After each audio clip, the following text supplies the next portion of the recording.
Yuji Itadori, by law I will now exorcise you as a curse! No, really, I'm feeling fine. Besides, you and I are both pretty beat up. Shouldn't we see a doctor? I can't tell if this is Itadori speaking or the cursed object. Damn it. What do I do now? What's the situation? Huh? Satoru Gojo? What are you doing here? Hey. Hey everyone, welcome back to Sansen Senpai New. Last episode, Yuji Itadori shocked everyone by swallowing Sukuna's finger and somehow maintaining control over his body, which caught the attention of Satoru Gojo. Instead of being executed immediately, Yuji is given a temporary stay of execution and brought into the world of Jujutsu sorcerers at Tokyo Jujutsu High. Gojo proposes a dangerous plan. Yuji will collect all of Sukuna's fingers and then be executed once and for all. Now heading into this episode, I'm expecting Yuji to fully step into this new life and probably face his first real mission as a sorcerer. I'm also curious how he'll deal with Sukuna inside him, especially after that brief moment where Sukuna showed just how terrifying he really is. Things are definitely about to escalate. I wasn't planning on showing up. But you got kinda roughed up, kid. I'll show the second years. Say cheese! I got an earful from the higher-ups because the special grade cursed object's still missing. Thought I'd do a little sightseeing and stop by. So, did you find it yet? Sorry, but I ate that thing. Really? I did.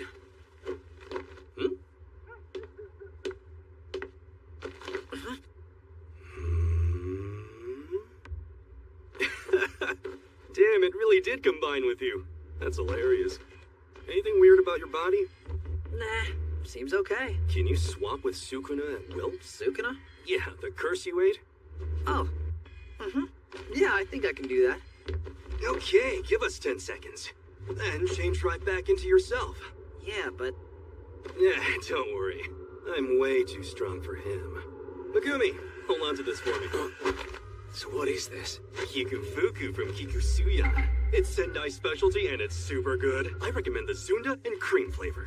This guy actually went and bought souvenirs while people were out here dying? It's no souvenir. I'll be eating this on the bullet train ride home. Look out! Kikufuku's just the best.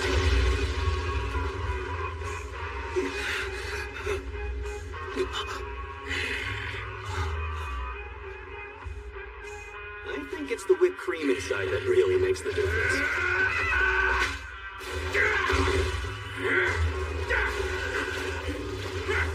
Since my student's watching, I think I'll show off a little. Yeah. Is he unbelievably fast? No, that's not it. The truth was, Yuji hadn't just regained control of his body. He was already thinking ahead, suggesting that he and Megumi should head to the hospital together since both of them were clearly injured. That simple, almost casual concern made things even more complicated for Megumi. He hesitated, caught between what he was supposed to do as a sorcerer and what he felt in that moment.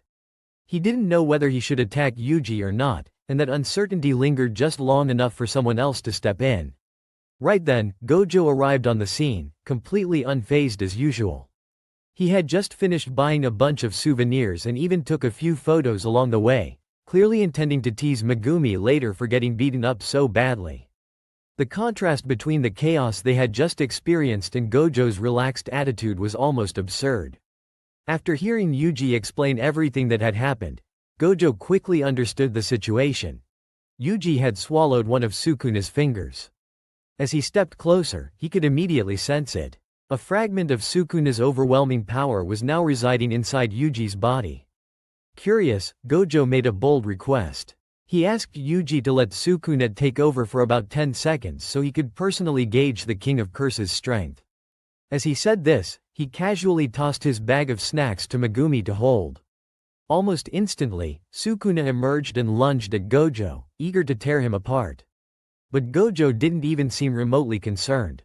He avoided Sukuna's attacks with effortless precision, then did something almost insulting. He perched himself on Sukuna's back like he was dealing with a pet. Every strike Sukuna launched failed to land. It was as if there was an invisible barrier separating them. Not only did Gojo evade everything, but he also neutralized Sukuna's techniques with ease. Then, without hesitation, he delivered a direct punch to Sukuna's face, followed by another powerful blow that sent the King of Curses flying dozens of meters away.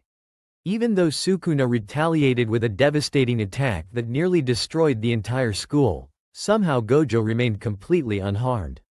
It was almost unsettling. Then, as if nothing had happened, Gojo calmly reminded Yuji that the 10 seconds were up. Immediately, Yuji regained control of his body. That alone surprised Gojo. The fact that Yuji could suppress Sukuna so quickly and so cleanly. For crying out loud, you Jujutsu sorcerers are always such a pain in the ass in any era!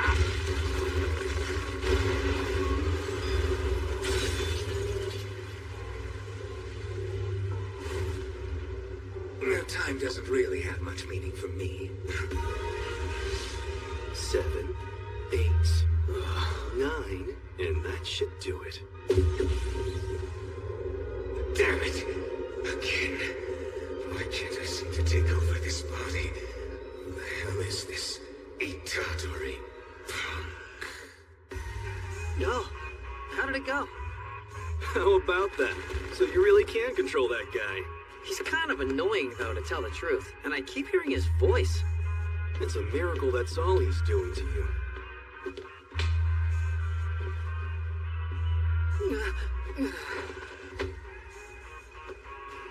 What'd you do to him? I just knocked him out. If he isn't possessed by Sukuna when he wakes up, then he might have potential as a vessel. Now I have a question for you. What do you think we should do with him? Well, even if he is a vessel, Jujutsu regulations demand Itadori be executed. However, I don't want him to die. Personal? I suppose. So can you save him? A request from a precious student? Leave it to me. But the end result is still your execution. Your recap doesn't match with the current events. Hey, sorry, I did my best. You still have to die, but I got your sentence suspended. What's suspended mean? You'll wait until later to kill me?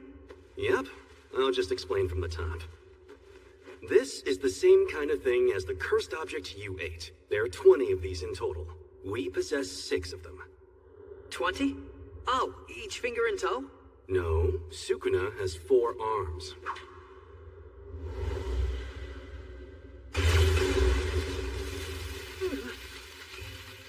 As you can see, we can't destroy them. The curse is that powerful. And the curse grows stronger every day. So our modern-day Jujutsu seals just aren't keeping up. That's where you come in. Huh? When you die, the curse inside you will die as well. You see, our elders are cowards. They're demanding we kill you right away. But that would be a waste, wouldn't you say? A waste? See, there's no assurance another vessel capable of handling Sukuna will ever be born again. So, here's what I propose to them. Since they've already decided to execute you, why not wait until after you've absorbed all of Sukuna to do it? Wasn't something anyone expected. It hinted at something unusual about Yuji, something even Gojo found intriguing. But there was no time to dwell on it. Without warning, Gojo used his technique to knock Yuji unconscious. Megumi understood the situation all too well. According to the rules of the Jujutsu world, Yuji was supposed to be executed. That was the standard outcome for someone who had become Sukuna's vessel. But Megumi couldn't accept that. He didn't want Yuji to die, not after everything that had just happened. So he asked Gojo to find another way, to somehow save him. The next day, Yuji finally woke up, and Gojo explained everything that had unfolded while he was unconscious. Gojo had managed to delay Yuji's execution. The reasoning was simple but cold. Yuji, as Sukuna's vessel, was too valuable to kill immediately. At that moment, the organization already possessed 6 out of Sukuna's 20 fingers. Their plan was to feed all of them to Yuji, letting Sukuna fully manifest inside him, and then eliminate both Yuji and Sukuna at once. It was a brutal but efficient solution. Surprisingly, the higher-ups agreed to this plan. That left Yuji with two choices. He could accept immediate execution, or he could consume all of Sukuna's fingers and die afterward, taking the King of Curses down with him. It wasn't much of a choice, really. But Yuji didn't seem to run from it. The next morning, Yuji went to visit his injured seniors. Sasaki, one of them, kept blaming herself for what had happened, feeling responsible for her friend getting hurt. But Yuji quickly stopped her. He admitted that it was his fault for bringing back the cursed object in the first place. Fortunately, the Jujutsu sorcerers would take care of the injured, so Yuji reassured her that she didn't need to worry anymore. Still, there was a sense of finality in the air. Yuji knew he had to leave the club behind and move on. As they talked, Gojo explained more about curses. These beings had caused countless tragedies, incidents so horrific that ordinary people couldn't even begin to understand them. And Sukuna stood at the very top, leaving behind destruction on a scale far beyond anything else. Hearing that, Yuji came to a simple conclusion. If Sukuna were gone, fewer people would suffer. Gojo agreed with that reasoning. So without hesitation, Yuji asked for an And the higher-ups agreed, so now you have two options before you. You can die here and now, or gather all the parts of Sukuna, absorb them, and then die.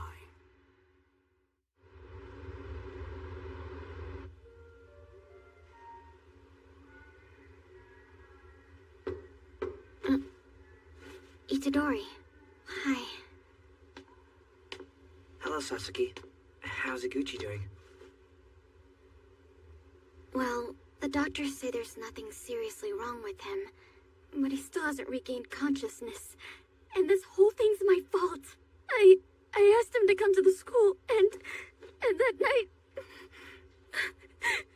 I know you won't believe it, but we got attacked by some weird, scary monster. And it captured both of us. I do believe you. 'Cause I know that wasn't a monster exactly. It was a curse. Huh? That finger was a special grade cursed object. It has the power to draw other curses to it and make them stronger. So none of what happened here was your fault. It was mine for giving it to you in the first place. So, I'm sorry. But it'll be alright.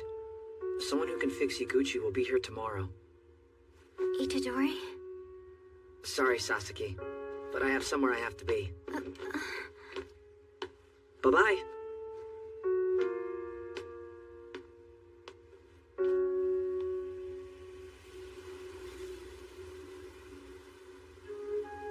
Who passed away? My grandpa, although he was more like a father to me. I see. Sorry it had to happen at a time like this. So, have you decided what you want to do? Are casualties like these from curses pretty common? Well, this one was a rather exceptional case, but in terms of damage, it happens all the time.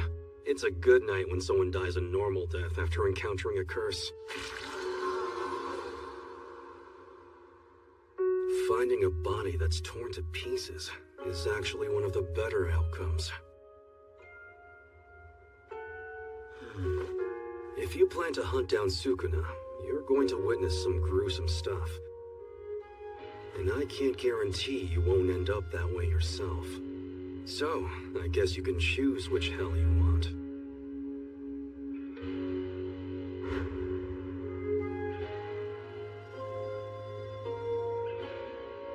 You're a strong kid, so try to help others.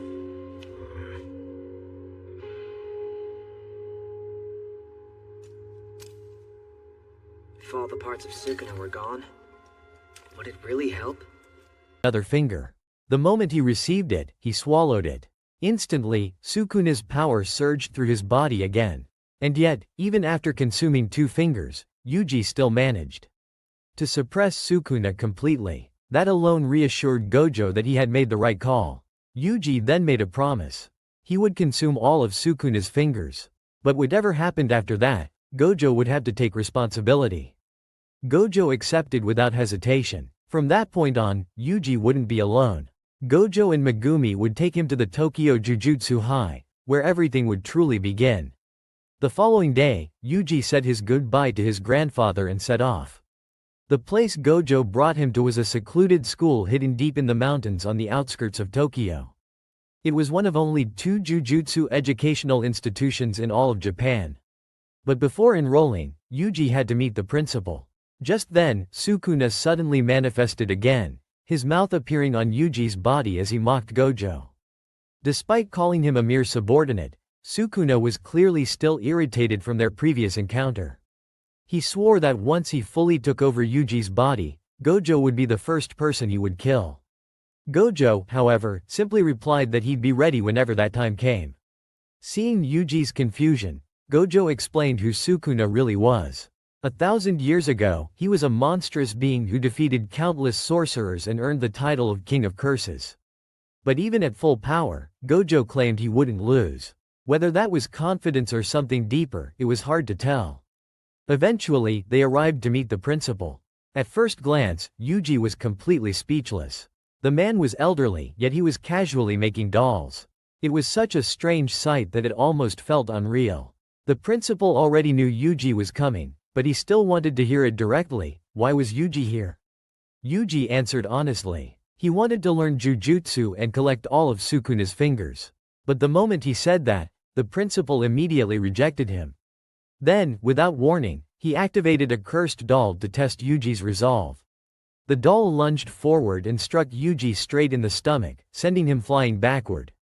It then stood there, almost provocatively, as if challenging him. The principal explained that he needed to push Yuji to his limits to hear a genuine. Would there be fewer people getting harmed by curses? Yes, of course.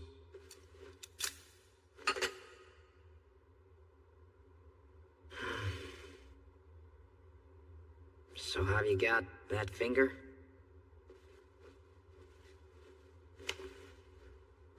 Looking at it again here in broad daylight, it's pretty disgusting.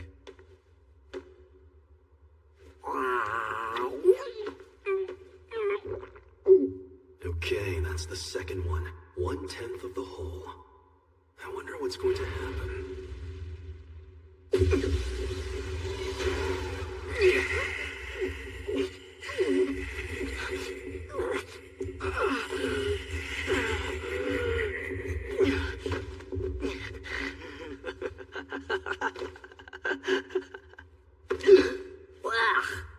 So gross. So gross it's funny. There. It's not just a physical tolerance that he has. He can fight off Sukuna's attempts to take over. We haven't seen someone with talent like this in 1,000 years. What's wrong? Oh, nothing at all. I take it this means you've made up your mind? Chosen your fate? Not at all. I still don't understand why I have to be executed. But I know I can't just do nothing. Grandpa, that last request of yours is gonna be a pain in the ass. I'll eat every part of Sukuna. After that, I don't care. As far as how I'm gonna die, I've already decided. My guy! I love finding guys like you. A fun time in hell awaits. Make sure you're packed by the end of the day. Am I going somewhere? Tokyo. Fushiguro! Looking good, brother! You think this is looking good? Anyway, here's the deal. You're going to the school for Jujutsu sorcerers that I attend. Huh? Tokyo Metropolitan Jujutsu Technical High School. By the way, you'll be one of only 3 first years there. Only 3?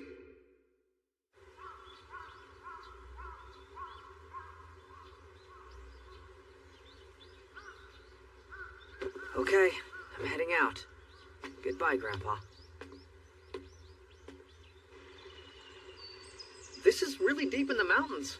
Are we still even in Tokyo? This is what the outskirts of Tokyo looks like. Where's Fushiguro? He's being treated by a sorcerer, and at the moment, he's fast asleep. Tokyo Metropolitan Jujutsu Technical High School. It's one of only 2 jujutsu educational facilities. As a sort of cover, it's known as a private religious school.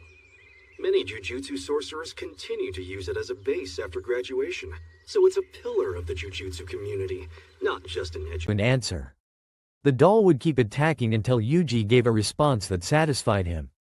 Even though Yuji could fight back, The doll was a cursed object, it couldn't be destroyed.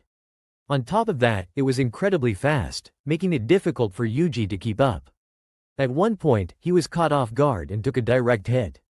As if to make things worse, the doll started acting mockingly, dancing and taunting him.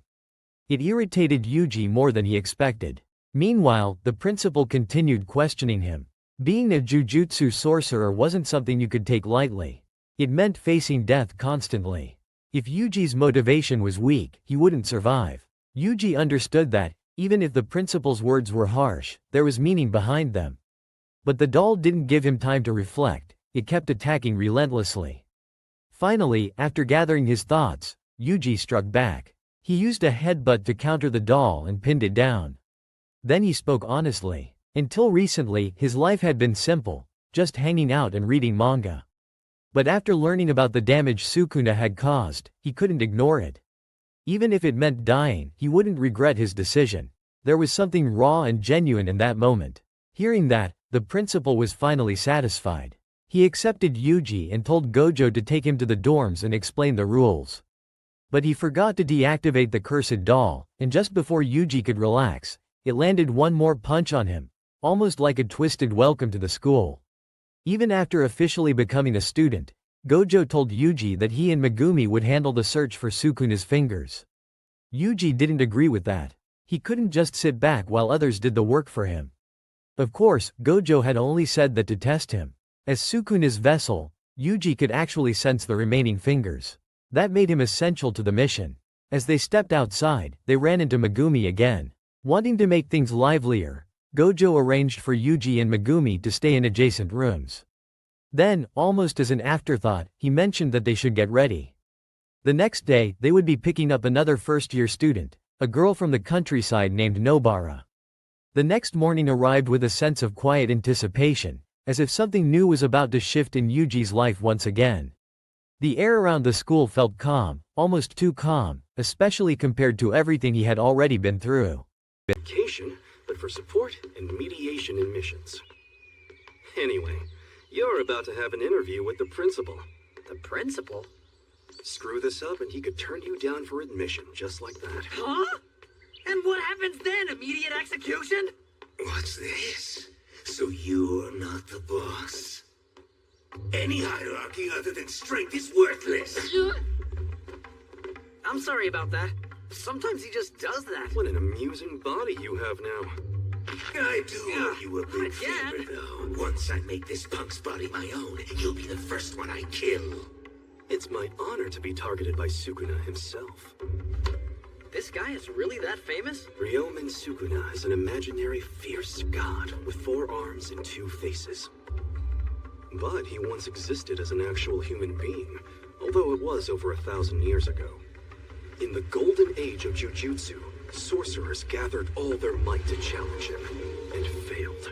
Crowned with the title of Sukuna, we couldn't even destroy his grave wax as he traversed the ages after death as a cursed object.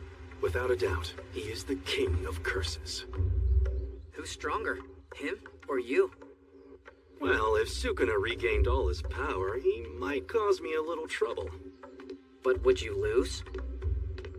I would win.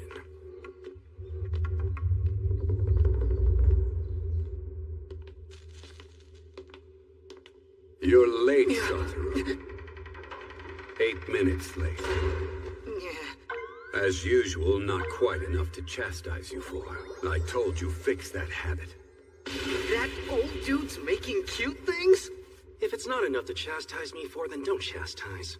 Besides, you're just sitting around making dolls anyway, so what's 8 minutes? Principal Masamichi Yaga. This is the boy. Yuji Itadori! I'm into girls like Jennifer Lawrence! This is an honor. What are you here for? An interview? But why Jujutsu Tech? To learn jujutsu? I mean beyond that. What do you hope to find once you've studied curses? And learned the art of exorcising them? Well, I suppose I'm going to collect all the fingers of Sukuna. Can't just leave them all out there. Why not? Huh? People you'll never know die every day due to crime, accidents, and diseases. It's just the natural course of life. Here he goes again. But you're telling me you can't overlook it when that death is caused by a curse. It was someone's dying request of me. And I don't care about the details. I just want to save who I can. Dying wish? You're saying you'll fight curses just because someone else told you to do that? Insufficient. But Gojo, as always, carried himself with that same laid-back energy, as if none of it was ever a big deal. He casually gathered Yuji and Megumi, reminding them that today wasn't just another ordinary day. They were heading out to meet their third classmate. As they made their way into the city, the atmosphere gradually changed. The peaceful isolation of the school gave way to the noise and movement of urban life. It was there, in the middle of all that chaos, that they finally met her. Nobara Kugisaki didn't make a quiet entrance. From the very beginning, she carried herself with confidence, her attitude sharp and unapologetic. She wasn't impressed by much, and she certainly wasn't trying to be friendly just for the sake of it. But beneath that bold exterior, there was a clear sense of pride in who she was and where she came from.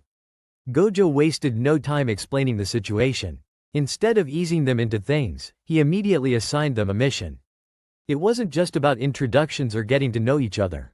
He wanted to see what they were capable of, especially Nobara. For Yuji and Megumi, this wasn't entirely new, but for Nobara, it was her first real step into the world of jujutsu at this level. The mission itself seemed simple on the surface.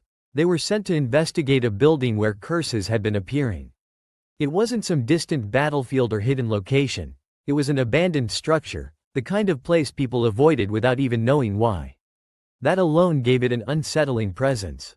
Gojo stopped outside and made it clear that he wouldn't be stepping in with them. This was their test. Nobara didn't hesitate. She stepped forward immediately, clearly annoyed by the idea that she needed to prove herself, but also determined to do exactly that. Yuji followed her, while Megumi stayed behind for a moment, observing quietly before eventually moving in as well. There was a subtle difference in how each of them approached the situation. Nobara charged in with confidence, Yuji with curiosity and determination, and Megumi with caution. Inside, the atmosphere shifted instantly. The air felt heavier, and the silence carried a strange weight. It didn't take long before they encountered their first curse. Nobara reacted without hesitation. She pulled out her hammer and nails, using her technique with precision. Every movement she made was deliberate. She wasn't just attacking, she was demonstrating control, showing that she understood exactly what she...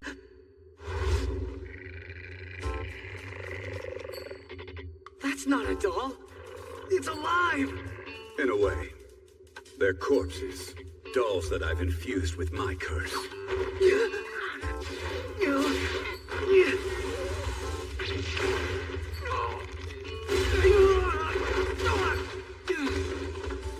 That's one hell of a doll. A person's true nature reveals itself during a crisis. I'll keep attacking you until I get an acceptable answer. Look, man, it wasn't just someone else. It was my grandfather's dying request.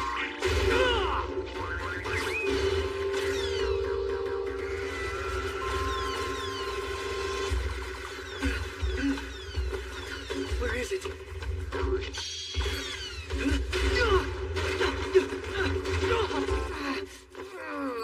Family's still just someone else.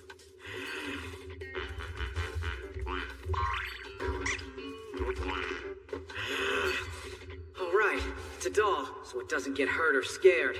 A jujutsu sorcerer constantly faces death, and not just their own death. Sometimes you must ignore the victims and rend the flesh from those who the curse has murdered. It's an unpleasant job. You have to be highly motivated and perhaps a little crazy to handle it. You do this because someone else told you to? Don't make me laugh! It'd be more believable if you said you were doing it to postpone your execution. No, screw you! And tell me this. Are you going to blame your poor grandfather when you get killed by a curse too? Damn, old man. You say some pretty harsh things. Teaching is making people realize truths. That's right. I guess.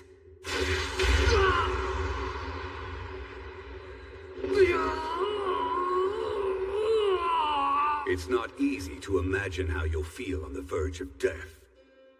However, I can say one thing for certain. At the rate you're going, you might end up cursing your beloved grandfather for his dying wish. Jujutsu sorcerers never die without regret, so I'll ask you just once more. Why have you come here? To Jujutsu Tech? As a kid, I was always better than most in sports and in fights. But never once did I think, this is something only I can do. Never.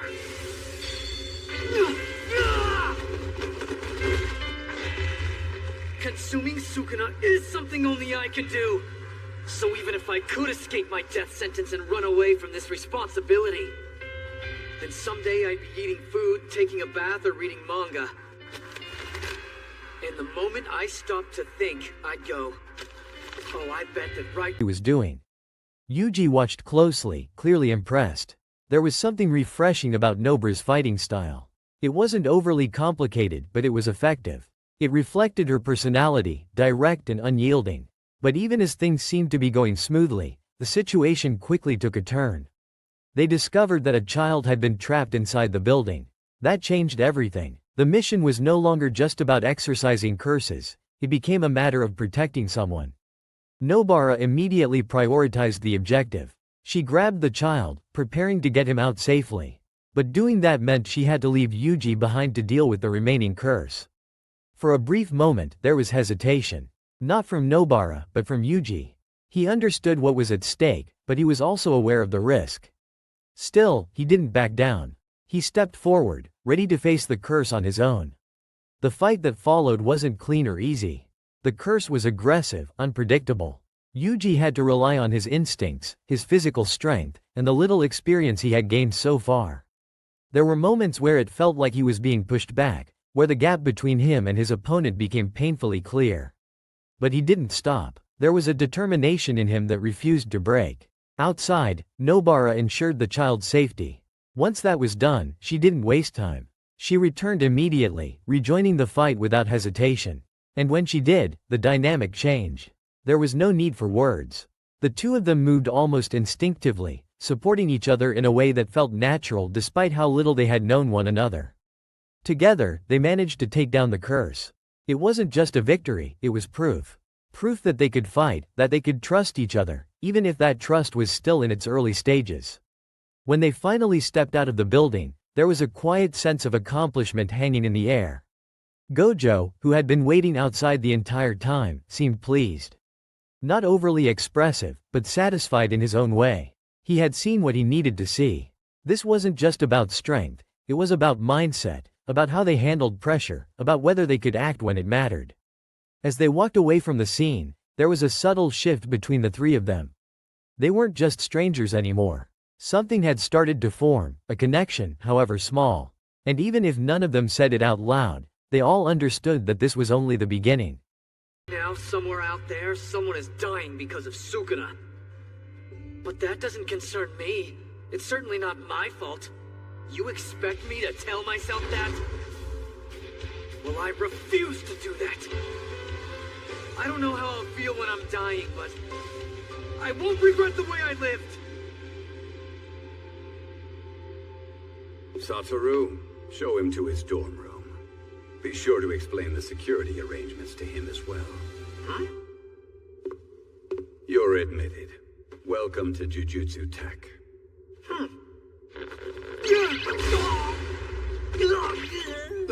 Sorry. I forgot to release the curse. Wow! This place is huge! All the second and third years are out at the moment, but you'll meet them all soon enough. There aren't many of them. You know, there's no real reason for you to go fight at all. Fushiguro and I could retrieve Sukuna's fingers while you just stay here and chill out. Yeah, nice try, guy. I said I'd do it, and I will. Hey, dude.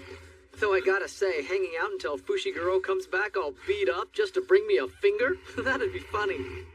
Yeah, but you wouldn't have refused to fight. I already knew that. Huh? That was a test? If the fingers were that easy to find, don't you think we'd have collected them all already?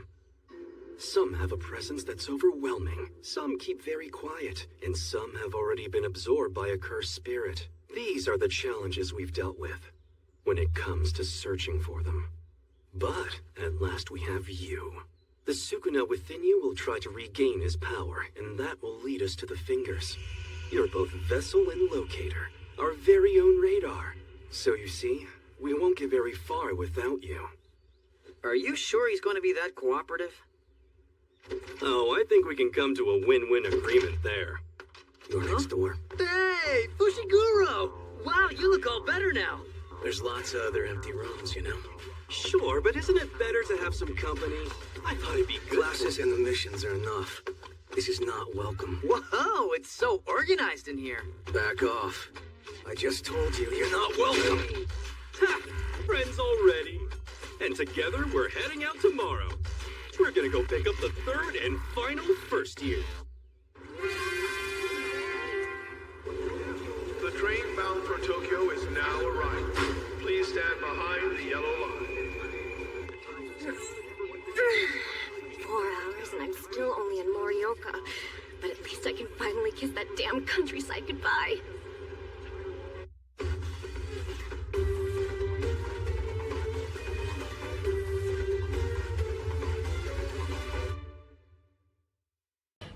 Alright, that is for today's lesson.